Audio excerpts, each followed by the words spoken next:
বিসমিল্লাহির রহমানির রহিম। নবম শ্রেণীর শিক্ষার্থীরা, তোমাদের জন্য আরও একটি ভিডিও নিয়ে আসলাম।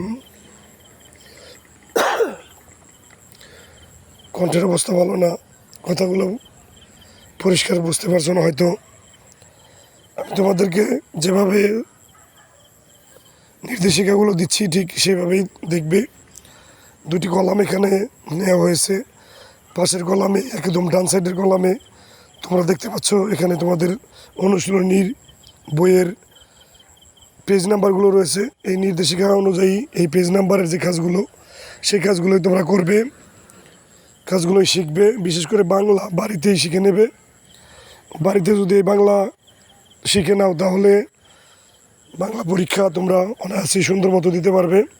কারণ বাংলাটা তোমাদের ক্লাসেও অত বেশি ওইভাবে গুরুত্ব দিয়ে করানো হবে না। যে কারণে বাংলাটা তোমরা যদি নিজের মতো করে বাড়িতে প্রস্তুতি নিয়ে করো তাহলে তোমাদের জন্য ভালো হবে।